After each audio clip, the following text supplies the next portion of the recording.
Hello everybody and welcome back. My name is Kari and today I am doing my November TBR. So, I read 10 books in October, most of which had to do with my theme of Abby from Abbey of Pelennor, always linked down below.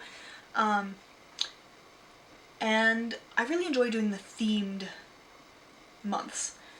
I should probably do that then.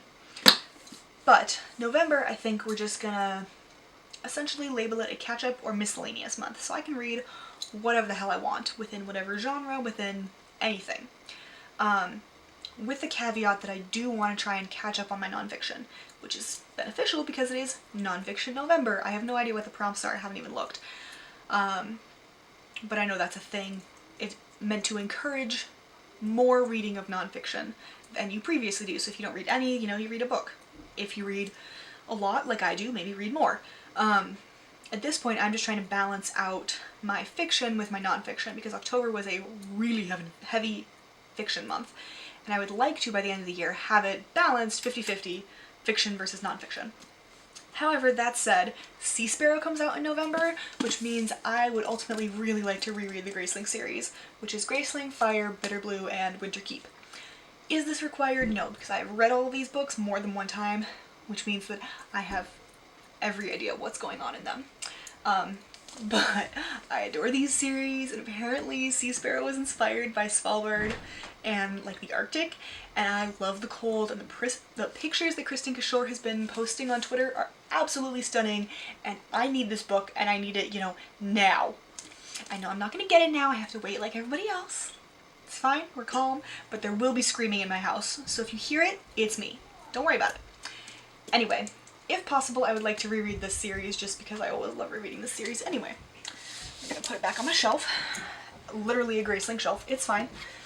And because of the order that I have them stacked in, we're gonna go through books that I looked at and went, yeah, that could be fun. Several of which are not nonfiction, including this one, which is A Study in Death by Anna Lee Huber. This is a Lady Derby mystery, apparently 1831 murder mystery that my sister gave me. I enjoy a good murder mystery, so this could be a fun, quick read. Then, one that I bought in July is An Intimate History of the Home, If Walls Could Talk, by Lucy Worsley. Basically, this goes through rooms like the kitchen, the bathroom, the bedroom, etc., and talks about how they've evolved from, I don't know, Roman times? From earlier than now, to now. It sounded really interesting, and I love that idea of dividing up the house that way and going through its history. Also, nonfiction, so that would be very helpful. Then this one has been staring at me, Without Precedent by Joel Richard Paul, which is a biography, I believe, of Chief Justice John Marshall, known for the Marshall Trilogy. Whether or not that's good is debatable, but very famous trilogy in our times. I believe it was Madison v. Marbury for sure. Anyway, it's like the first Chief Justice we had. One that's been staring at me for several years is Inland by Taya Obrecht. I loved The Tiger's Wife, and so this one is set in, I believe, the American Southwest. Yep, Arizona Territory in 1893. I really want to read it. Also, we're gonna have series that I may not have finished, although to be fair, this is the only one I'm including on that. The Girls of Fate and Fury by Natasha Nan. This is the third and final book, I believe, in the trilogy. I think it's a trilogy. God, I hope it's a trilogy. Anyway, I loved the first two books. I got this one and I just haven't read it yet for some godforsaken reason that I don't understand. But I really want to get this one done by the end of the year because I want to know what happens. I've been told that I should really read Iron Widow by Ziran J. Zhao. So we're going to include this because we're just going for some random books that I feel like I should maybe read already. Also, Serwa Botang's Guide to Vampire Hunting by Roseanne A. Brown, because vampires just sound super fun. Well, maybe I could actually read this one tonight. That would be interesting. But that would completely fuck up my October TBR. Nope, not TBR, wrap up. Anyway, I don't know. We'll see. But this one would be a fun read. And then we have some library books and other stuff. So, Opium and Absinthe, You've Seen Before by Lydia Kang, murder mystery in the 1920s involving opium and absinthe. Who could say no? My last book on the history of opium, which is How a Nation Flower Shaped and Poisoned Our World by John Halpern and David Blistein. like I've said before, I want more context in substances and how they've come about and how they affect our bodies and stuff like that. I don't think I'm going to get how they affect their bodies in this book, but I will get more of the history, which is fine by me. Then we're going to read The Real Valkyrie, The Hidden History of Viking Warrior Women by Nancy Marie Brown, because that just sounds really interesting. They are discovering more and more that women were not the frail flowers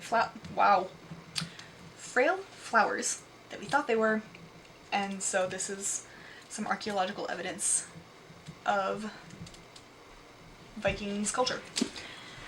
And then, last but certainly not least, I want to read Hemingway, A Life Without Consequences by James Mello. This is a book I am borrowing from my boss. It is massive, but it is a biography of Hemingway, and I don't know much about Hemingway, other than what Julia Stiles' character says in 10 Things I Hate About You. Misogynistic, alcoholic, something. Sticking around trying to nail Picasso's Leftovers? That sounds right. Some variation of that, anyway. I need to rewatch that movie. And my boss, had this book, so I figured I would borrow it and read it. Mind you, it is huge. However, it would do well for Tome Topple if Sam is going to do that. So, that one as well. Again, because this is a catch-up month, it basically means I can read anything I want to read at all. Which could be reading some more Illumicrate books that I haven't got to, which is also where I got Iron Widow. It could be starting some series that I haven't started, such as Sky Without Stars, which is a Les Mis retelling, apparently.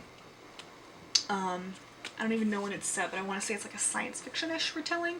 Or I could finish this series with this massive book back here, or I could start this series, or I could read this massive pile of nonfiction and fiction that I have next to me that I bought for October. I don't know. We will see. You know what would be appropriate? Reading the brief history of time I have. That would be good. So yeah, I don't know what I'm going to read.